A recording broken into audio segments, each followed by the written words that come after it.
Mom, I didn't drive it. Aunt Vanessa took my keys. Those were the first words my 15-year-old daughter said when I pulled into our driveway and saw a police cruiser parked in front of the house. Lily was standing beside an officer with her arms wrapped around herself. My sister Vanessa stood several feet away with our parents. And somehow all three of them looked more comfortable than my child did. I got out of my car. What happened? The officer turned toward me. Mrs. Bennett? Yes. We're trying to clarify an incident involving your daughter's SUV. My stomach dropped. Lily's brand new SUV wasn't in the driveway. I looked at her. Where's the car? I don't know, she said quickly. Vanessa took it. Vanessa sighed. Grace, please don't start. That was when I noticed the scrape running along her forearm. Her blouse was damp near the waist too. I pointed at her. What happened to you? Vanessa glanced down. I got hurt looking for Lily after the accident. What accident? The officer answered. The SUV struck a decorative fountain at the Belmere event pavilion. For a second, I just stared at him. Then he continued. Your sister says Lily took the vehicle without permission, crashed it, called her afterward and left the scene. Lily's face went white. That's a lie. Lily, my mother snapped. I turned toward her.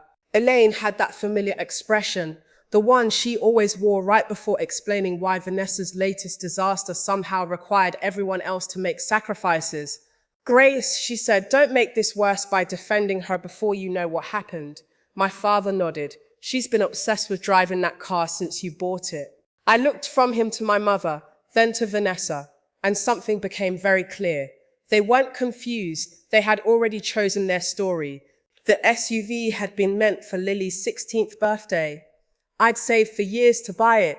She had helped me choose everything, from the model to the interior, but she understood the rules completely. She only had a learner's permit. She did not drive alone, not once. The primary key stayed with me. The spare stayed inside the house. Lily stepped closer to me. Aunt Vanessa asked you for your car earlier, remember? I did. Vanessa had texted me while I was at work. Can I borrow your car for a few hours? I had replied no. The last time she borrowed one of my vehicles, she returned it nearly empty with a dent she claimed she hadn't noticed. Apparently, Vanessa had decided my answer didn't apply to Lily's SUV. I didn't give her the key, Lily said. I swear. Vanessa folded her arms. Nobody said you gave it to me. Lily stared at her. You just said I took the car. Vanessa's expression tightened. Then she immediately softened her voice for the officer.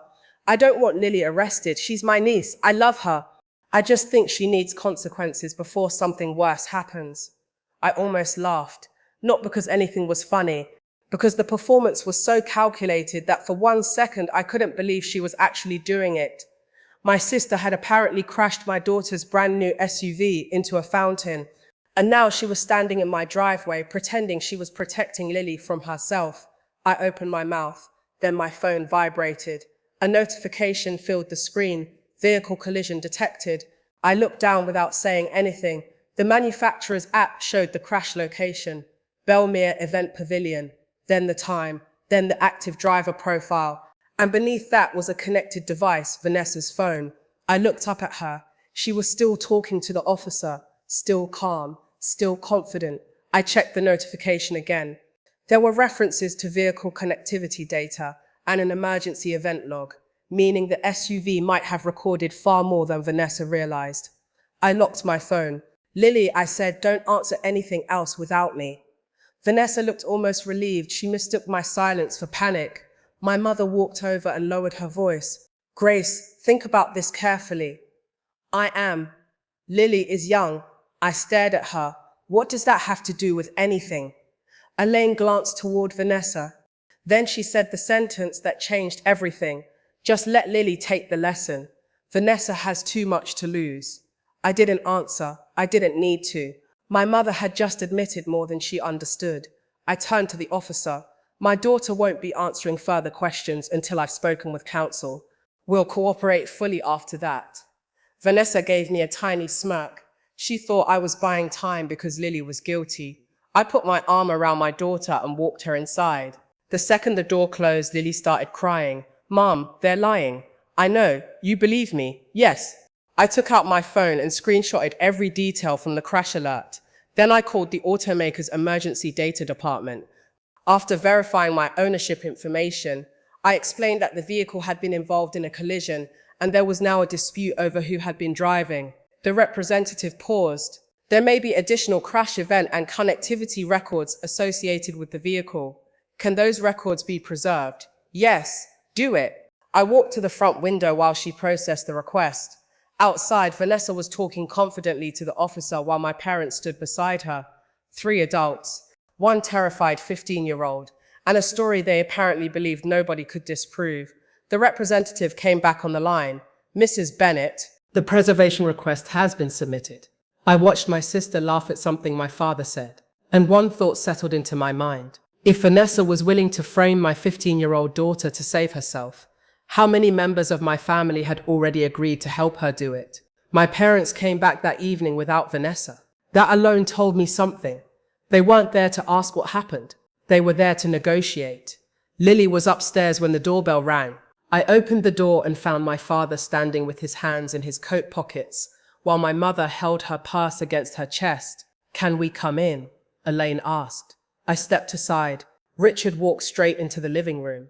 "We need to talk before this gets out of hand." I closed the door. "It's already out of hand." My mother sat on the edge of the sofa. "Grace, nobody wants Lily hurt." I stayed standing. "You told a police officer she crashed a car she didn't drive." Richard exhaled sharply. "We didn't say we saw her driving." "No, you just helped Vanessa make it sound believable." "That's not what happened." "Then tell me what happened." Neither of them answered. My father looked at the floor for a moment. Then he said, "Vanessa made a mistake." There it was, not Lily. Vanessa. I kept my voice even. "What mistake?" My mother frowned. "Grace, please. No, you came here to talk. So talk." Richard finally looked at me. "She shouldn't have taken the SUV." I felt my jaw tighten. "Were you at the fountain when it crashed?" "No." "When did you get there?" "After." "After what?" "The accident." "And did you see Lily driving?" Silence. I looked at my mother. "Did you?" Elaine shook her head once. Very slowly. "No." "Then why did you tell the police Lily had been desperate to drive alone?" "She has talked about wanting to drive. She's 15. That's my point." "No. Your point was to make an officer suspicious of a child because Vanessa needed cover." Richard stood. "That's enough." "No, Dad, it isn't." His face hardened. "You're treating this like Vanessa set out to destroy Lily's life. She called the police on her. She panicked. She accused her. She panicked. That doesn't make it better." My mother stood too. "Grace, listen to us before you decide everyone is against you." I folded my arms. "I'm listening." Elaine glanced toward the staircase, then lowered her voice. "Lily is a minor. Nobody was seriously injured. She would be treated differently." For a second, I honestly thought I had misunderstood her. "What are you saying?" My father stepped in. "We're saying Vanessa has a job, bills, adult responsibilities. If this becomes a serious legal matter, it could follow her for years." I stared at both of them. "And Lily?" "She's young," Elaine said. "She has time." I almost couldn't process how calmly she said it. "You want my 15-year-old daughter to take responsibility for something Vanessa did because you think Lily has more time to recover from the consequences?" "No one is saying it like that." "You just did." Richard rubbed his forehead. "We're trying to keep one bad decision from destroying the whole family." I looked at him. "Whose bad decision?" He didn't answer. Then a voice came from the hallway. "You know I didn't do it?" Lily stood at the bottom of the stairs. My mother's face changed immediately. "Sweetheart, no." Lily's voice shook. She looked at Richard. "You know Aunt Vanessa was driving?" My father took a step toward her. "Lily, your aunt made a mistake." Her eyes filled. "So you do know?" Elaine reached for her. Lily stepped back. "Don't." My mother froze. Lily looked between them. "You told the police I wanted to drive alone." Richard said, "We were trying to calm the situation. You were blaming me. Nobody wanted you arrested. You literally called the police on me. That was Vanessa." "And you backed her up." Richard's expression tightened. Nobody expected it to go this far. Lily gave a small, disbelieving laugh. "It went this far when you decided I was easier to blame." My mother covered her mouth. I had seen Lily upset before. I had never seen her look at her grandparents like strangers. She turned to me. "Mom, show them the text." My parents both looked at me. "What text?" Richard asked. Lily continued, the ones where Aunt Vanessa asked to borrow your car and you said no. I watched my father's face carefully, then my mother's. Neither looked surprised. Interesting. Lily stared at me. Why aren't we showing the police everything right now? Not yet. Her eyebrows pulled together. Why? Because I want everyone to finish saying what they're going to say. My mother's eyes narrowed. Grace, what does that mean? I ignored her. Lily's voice dropped. Then why are you letting them lie? I walked over and took her hand. I'm not letting them get away with anything. I looked directly at my parents. I'm letting them finish. Richard stared at me for several seconds. Then he picked up his jacket. This is ridiculous. No, I said. What's ridiculous is expecting a child to carry an adult's mistake. Elaine started toward the door. Before she left, she turned back. Sometimes protecting family means accepting something unfair. Lily's hand tightened around mine. I opened the door. Then you can start accepting the unfair parts yourselves. They left without another word. The moment their car disappeared down the street, I went back to the manufacturer's app. The preserved information wasn't a complete investigative report, but there was enough account activity to confirm one important thing. Vanessa's phone had paired with the SUV shortly before the crash. The vehicle had left my address, and during that same general period, Lily's phone remained connected to our home Wi-Fi. It was useful, but I didn't want useful. I wanted independent, something nobody could dismiss as a mother defending her daughter. I searched Belmere Event Pavilion. The first thing that came up was the venue website. The second was a gallery of the property. I clicked through the photos. Front entrance, courtyard, circular drive, fountain. Then I saw it. A security camera mounted high beneath the covered entrance. I enlarged the photo. There was another camera facing the driveway. I called the venue. A manager answered. My name is Grace Bennett. My vehicle was involved in the collision at your fountain earlier today. Yes, ma'am. I need to ask you something. Do your exterior cameras cover that area? A pause. They cover most of the front drive. My pulse jumped. Please preserve the footage from the crash window. Law enforcement may request it. His tone changed immediately. I can flag it so it isn't overwritten. Thank you. I ended the call. For the first time all day, I felt like the ground underneath us had stopped moving. Then my phone buzzed. Family group chat. 23 people. I opened it. Vanessa had posted a message. Please don't attack Lily. She's a child who made a terrible mistake. She needs support right now, not judgment. I stared at the screen. Lily read it over my shoulder. Her face went blank. Vanessa hadn't just lied to the police anymore. She had made Lily guilty in front of the entire family. By 7 the next morning, my phone looked like Lily had already been convicted by a jury made up entirely of our relatives. My cousin said, please don't be too hard on her. An aunt wrote, teenagers make impulsive decisions. Then another message appeared. Thank God Vanessa found her before something worse happened. I stopped scrolling. Vanessa hadn't just accused Lily. She had cast herself as the person who saved her. Lily sat across from me at the kitchen table, staring at her cereal. Are they all believing her? Some are. Should I tell them what happened? No. She looked up. Why? Because right now Vanessa is putting her version in writing. I took screenshots. Every message, every claim, every sympathetic response Vanessa encouraged. Then I put my phone away. Let her talk. 2 hours later, I drove to the tow facility where Lily's SUV had been taken. The damage made my stomach turn. The front bumper was crushed inward. One headlight was gone. The hood had buckled near the passenger side, and scratches ran along the bodywork. An insurance adjuster was photographing the damage. I had just started taking my own pictures when I heard Vanessa's voice. There she is. I turned. Vanessa was walking toward me with our parents. Of course she was. What are you doing here? I asked. Vanessa looked offended. I was involved. That's one way of putting it. Richard stepped between us. Can we please act like adults? The adjuster approached. Miss Bennett? I raised my hand. That's me, Grace Bennett. I'm the registered owner. Vanessa immediately added. Her daughter was driving. The adjuster looked at her. And you are? Vanessa, her sister. He glanced at his notes. You were the person who reported the incident. Yes. Richard spoke before I could. Vanessa found out about the crash afterward. Elaine nodded.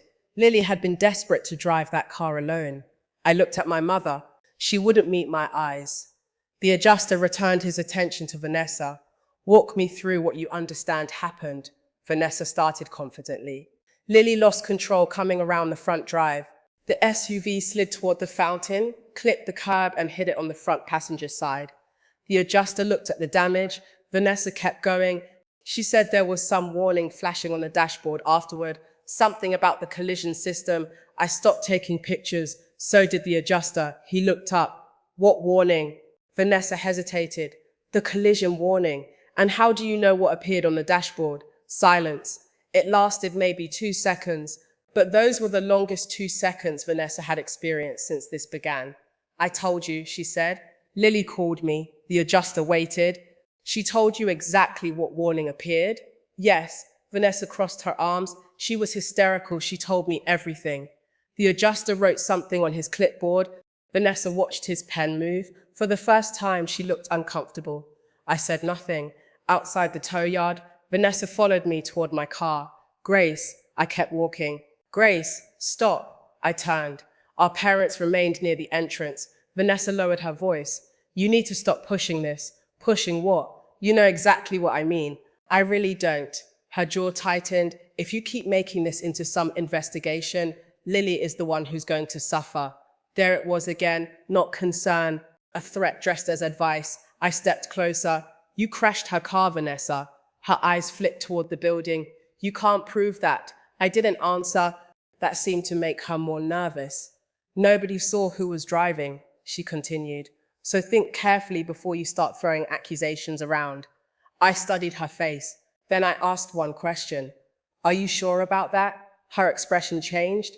Barely, but I saw it. What's that supposed to mean? I opened my car door. You'll figure it out. Before I could leave, the adjuster came outside. Mrs. Bennett? I turned. We're still evaluating the SUV, but based on the visible damage, there's a possibility it could be declared a total loss. Lily's brand new car, a car she had barely been allowed to drive, possibly gone. And the fountain? I asked. That will be separate. The venue has reported structural and plumbing damage and intends to seek compensation from the responsible party. Vanessa's face tightened again. This wasn't a dent anymore. Someone was going to pay. Later that afternoon, the investigating officer called me. He explained they were continuing to establish the timeline and reminded me that knowingly providing false information during an investigation could create additional problems separate from the crash itself. I thought about my parents. They hadn't simply defended Vanessa at dinner. They had spoken to police. They had supported details they knew they hadn't witnessed. And now those statements existed on paper. After the call, I found Lily sitting on the couch with her phone. Vanessa posted again, she said. I looked. My sister had written that the family needed to stop speculating and allow Lily to learn from her mistake privately. I screenshotted it. Lily frowned. You keep saving everything. Because stories change. She looked at me. And screenshots don't. Exactly. My phone rang before she could answer. Belmere Event Pavilion. I stood immediately. Hello? Mrs. Bennett, this is the manager you spoke with yesterday. Yes, we preserved the exterior footage. I glanced at Lily. Does it show the fountain? It does. My grip tightened around the phone. There was a brief pause. Then he said, Mrs. Bennett, your daughter isn't the person who gets out of that vehicle. For the first time since I had pulled into my driveway and found Lily standing beside a police officer, I had independent proof that my sister's story was collapsing. But I didn't ask the Belmere manager to send the footage to me so I could confront Vanessa. I didn't put it in the family group chat. I didn't even tell my parents it existed. I asked him one question. Can you provide it directly to law enforcement? Yes, please do. Then I gave him the investigating officer's information. Lily stared at me after I hung up. That's it? That's it? You're not calling Aunt Vanessa? No. Why? Because this isn't a family argument anymore. I forwarded the venue manager's information to my attorney too. From that point forward, I wanted every important piece of evidence coming from somewhere other than me. The next morning, I sat across from my attorney while we built the timeline. She wrote each event down. Vanessa came to your house first? Yes. She asked to borrow your vehicle? By text. And you refused? Yes. I handed her my phone. She saved the exchange. Then we continued. Vanessa had been at my house. Lily's spare SUV key disappeared. Vanessa's phone paired with the SUV. The SUV left my address. Lily's phone remained connected to our home Wi-Fi during the critical period. The vehicle reached Belmere. It crashed into the fountain. Vanessa called my parents afterward. Richard and Elaine arrived at the venue after the collision. Then all three eventually supported a version of events that put Lily behind the wheel. My attorney tapped her pen against the page. The important thing now is that you don't confront them. I wasn't planning to? Good. Let investigators compare their statements with the records. That afternoon, I formally authorized the manufacturer to release the relevant telematics and crash event information requested by investigators. Belmere provided its footage. I submitted my text refusing Vanessa permission to borrow my vehicle. Then I waited. Vanessa lasted less than a day. She called me 3 times that evening. I ignored the first 2. On the third, I answered, "Grace." Her voice was different. No arrogance, no threats. "Can we talk?" "We are talking. I mean privately." "About what?" A pause. "This whole situation." "What situation?" "You know what I mean." I waited. Vanessa exhaled. "Things got out of control." "That's interesting." "What?" 2 days ago, Lily supposedly stole a car and crashed it. Now things just got out of control. "That's not what I meant." "Then explain what you meant." She went quiet. Finally, she said, "Maybe we should handle this privately instead of dragging police and insurance people into family business." I almost smiled. "You called the police, Vanessa." Another silence. "Grace, I'm trying to fix this." "No, you're trying to find out what I know." She hung up. I saved the call record. Then I saved the message she sent 20 minutes later. "We need to find a solution that doesn't destroy everybody." The next morning, my mother called. "Grace, please tell me you haven't given the police anything else." I looked at the phone. "Why?" "Because your sister could lose everything over one mistake." There it was again. Vanessa's job, Vanessa's bills, Vanessa's future. Always Vanessa. "Then why?" I asked. "Did all of you try to make Lily lose something for it?" My mother didn't answer. "Mom, I have to go." She ended the call. By that afternoon, my father had learned investigators wanted clarification about his original statement. That was when the calls multiplied. Vanessa, my mother, then Vanessa again. I didn't answer. She eventually texted one question. "What evidence do you have?" I read it twice, then locked my phone. For the first time in Vanessa's life, nobody was giving her the information she needed to escape the consequences of her own decision. She didn't know whether police had the vehicle data. She didn't know what Belmere's cameras showed. She didn't know which part of her story had already failed. And I intended to keep it that way. 4 days after the crash, my attorney called. "The investigator wants you and Lily to come in." "When?" "This afternoon." Lily sat beside me during the drive. She barely spoke. When we arrived, Vanessa was already there. So were my parents. Vanessa looked composed again. My father looked annoyed. My mother kept adjusting the strap on her purse. Richard leaned toward me. "I hope you're satisfied." I didn't respond. We were taken into a meeting room. An investigator entered, carrying a folder. He sat down. Then he began placing things on the table. Printed vehicle records, copies of statements, several photographs turned face down. Vanessa watched every movement. Richard cleared his throat. "Officer, I think this whole thing has become much more complicated than it needs to be." The investigator didn't respond. He turned over the first photograph. I could see the Belmere entrance. The SUV was in frame. My father leaned forward. "Officer, before you draw conclusions." The investigator raised his hand and cut him off. "Mr. Bennett, I think you should see who was behind the wheel before you say anything else." The investigator turned over the next photograph. Nobody spoke. The image showed Lily's SUV entering the Belmere event pavilion driveway. The picture wasn't close enough to make out every detail through the windshield, but it didn't need to be. The investigator placed another still beside it. This one was taken seconds after the crash. The SUV sat crooked against the damaged fountain. The driver's door was open, and Vanessa was getting out. My mother made a small sound beside me. Vanessa leaned forward. "That doesn't prove." The investigator put another photograph down. Vanessa stopped. The third image showed her fully outside the SUV, alone. No Lily, no mysterious teenage driver running away. Just my 34-year-old sister standing beside the vehicle she had claimed my daughter crashed. The investigator looked at Vanessa. You stated Lily was driving. Vanessa swallowed. She was. He glanced at the photograph, then explained this. I told you. I went looking for her. You said you arrived after the collision. I did.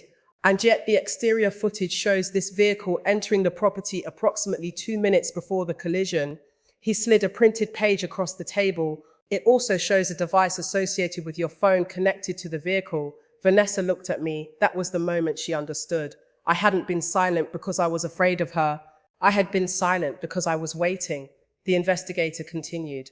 The vehicle records establish its departure from Mrs. Bennett's address and its arrival in the Belmere area. The crash event aligns with the venue footage. He looked toward Lily. Your daughter does not appear in that footage. Lily sat perfectly still beside me. He placed another document on the table. We also reviewed information supporting that Lily's phone remained at the Bennett residence during the relevant period.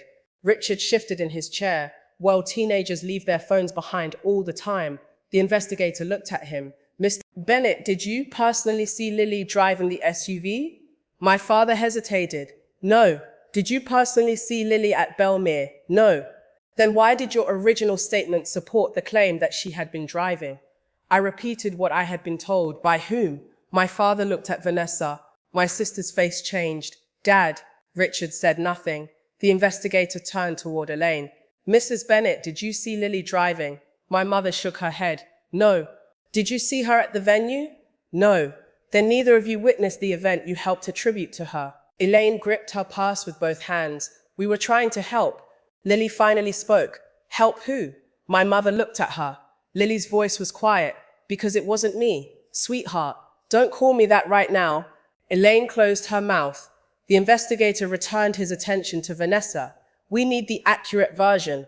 Vanessa looked around the table. Nobody rescued her. Not even our parents. Her shoulders dropped. I needed a car. I said nothing. Vanessa looked at me. I knew you were going to say no. You asked me, I said. I did say no. I know. So you took Lily's instead. Vanessa looked down.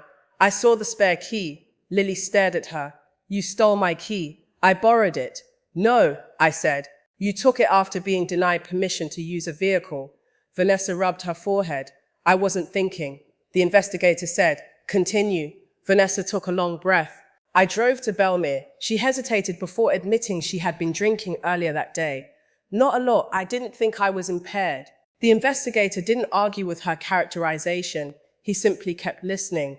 I was leaving. I came around the drive too fast. The car slid, hit the curb, and went into the fountain. Lily's fingers closed around mine. And then, the investigator asked. Vanessa stared at the table.